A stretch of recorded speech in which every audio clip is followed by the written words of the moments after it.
বাপের বাড়িতে এসে একটা সময় নিজে নিজে রান্না করে খেতাম, রান্না করে খাওয়ানোর মতো কেউ ছিল না বলে। এখন আর নিজে নিজে রান্না করে খেতে হয় না, বাড়িতে আসলে শুধু বসে বসে খাই। আপনারা অনেকেই জানতে চেয়েছিলেন, আপু এখন আপনি বাড়িতে গেলে কার ভিতরে খান? এখন বাড়িতে আসলে নিজে নিজে রান্না করে খেতে হয় না, ভাই ভাবির ভিতরেই খাই। মাঝে মধ্যে যখন রান্না করি শখের বশেই রান্না করি। এই যেমন ধরেন আজকে ভাবি বলছিল আমাকে রান্নাগুলো করতে, ভাবি আমাকে সবকিছু রেডি করে দিয়েছে, আমি শুধু চুলার পারে বসে থেকে রান্নাগুলো করছি। আজকে ভাবি বলছিল রান্নাগুলো আমাকে করতে, আমার হাতের রান্না নাকি অনেকদিন সে খায়নি। শুনে তো ভীষণ খারাপ লাগছিল, কত মানুষজনকে রান্না করে খাওয়ায় অথচ নিজের ভাই ভাবিকেই রান্না করে খাওয়াতে পারিনি। এটা সত্যি, পরের জন্য আমি অনেক কিছুই করেছি, তারপরও তাদের মন পাইনি।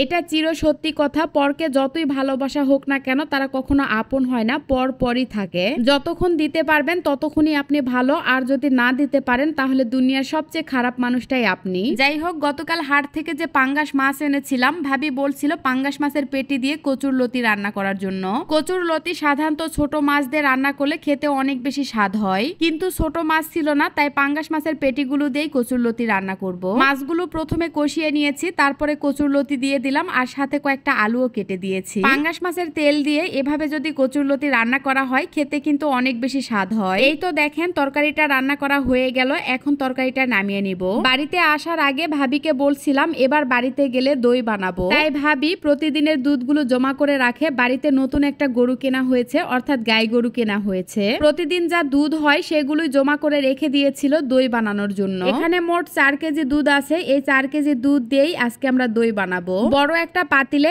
এখন আমি দুধগুলো ভালোভাবে জাল দিয়ে নিব। যেহেতু ঘন করে জাল দিতে হবে তাই আমি এক্সট্রা করে পানি দেইনি। কিছুক্ষণ জাল দেওয়ার পরে পরিমাণ মতো চিনি দিয়ে দিলাম। তারপরে জাল দিতে দিতে একেবারে ঘন হয়ে এসেছে, আর দইয়ের যে কালারটা হয় সেইটাও চলে এসেছে। এখন আমি পাতিলটা নামিয়ে দুধগুলো ভালোভাবে ঠান্ডা করে নিব, আর এই ফাঁকে আমরা সবাই মিলে ভাত খেতে বসলাম। আজকে রাতের জন্য আমরা পাট শাক রান্না করেছিলাম, আর সেই সাথে কচুর লতি রান্না করেছিলাম। আরিয়ান বাবু ঘুমিয়ে পড়বে, তাই ভাবি বলছিল আগে তোমরা খেয়ে নাও তারপরে আমরা খাবো। আরিয়ান বাবু নিজে হাতে খেতেই বেশি পছন্দ করে, তাই সে নিজে নিজেই খাচ্ছে। আর আজকে তো অনেকগুলো ভাত খেয়েছে পাট শাক ভাজি দিয়ে।